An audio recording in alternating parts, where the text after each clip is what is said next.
whole cholesterol thing, that's a big deal, because there are many of us walking around the streets that have elevated cholesterol thinking that's only related to heart disease. But what I hear you saying is that it's also related to the risk of cancer. There's a common risk factor at the base of many of the diseases that afflict us in the Western world, and that really is overnutrition, and as a result of that overnutrition, inflammation. The inflammatory markers we hear about when we talk about coronary artery disease, you may have heard of the CRP, C-reactive protein, being high.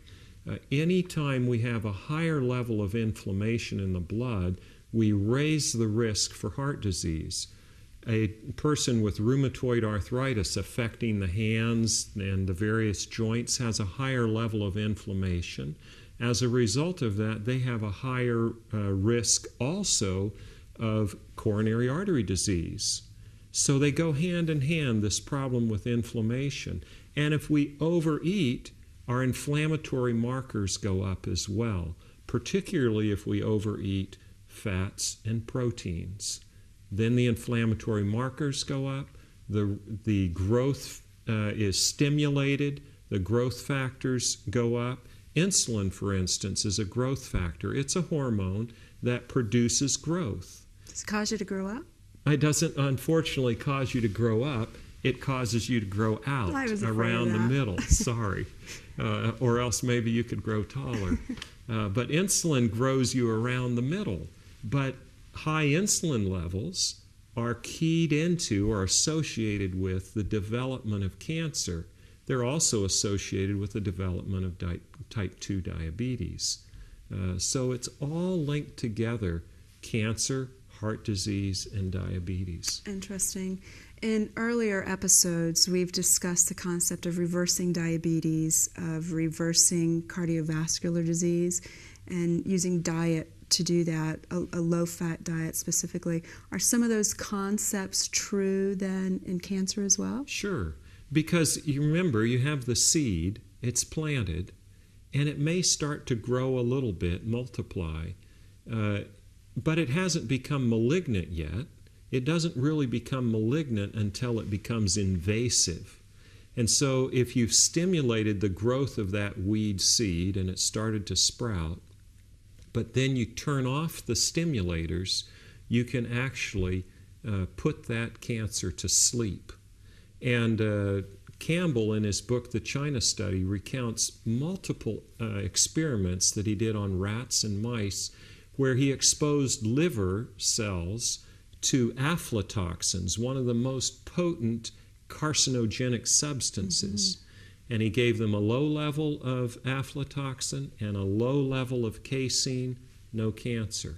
High level of aflatoxin, low level of casein, no cancer.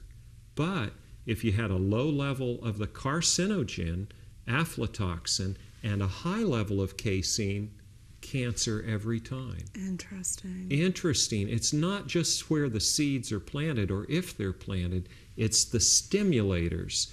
Even after they had developed those early stages of cancer, if he dropped the casein level down to less than 5% or down to 0, the cancer stopped growing and the lab animals continued living.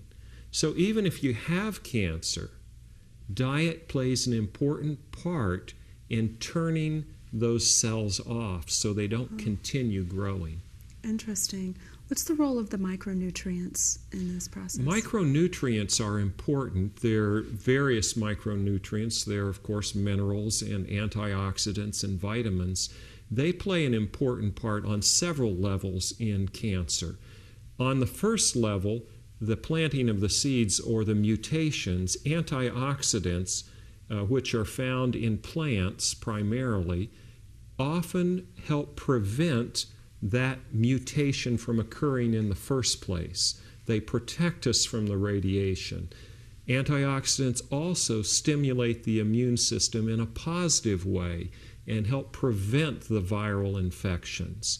Once the cancer has started to grow, antioxidants also stimulate the immune system to activate it to go in and kill those little cancer cells. We all develop cancer, if you will, the early stages of it, many times during our life, but the immune system is able to go in and actually kill those cells. One of the commonest interactions that occurs is the natural killer lymphocyte goes in and it is able to kill the cancer cell completely. But those are under the influence of the micronutrients, the antioxidants, which are found almost exclusively in plants. If you want to get the antioxidant part of the plant, get the skin. It's found inside too, but if you think about it, if you have a peach and you peel it and set it on your deck, that peach is going to rot much more rapidly than if you leave the skin on. If you have an apple and you take it and you peel it, it turns brown almost immediately. Why? The skin contains the antioxidants that prevent the oxidation of the flesh of that apple. And so it's in the skins of our fruits and our vegetables that we have the highest concentration of antioxidants. Blueberries are rich in antioxidants. And you'll notice also the rich colors have the highest level of antioxidants, and they stimulate the immune system, they protect our cells. Those are very important to prevent cancer growth. Interesting.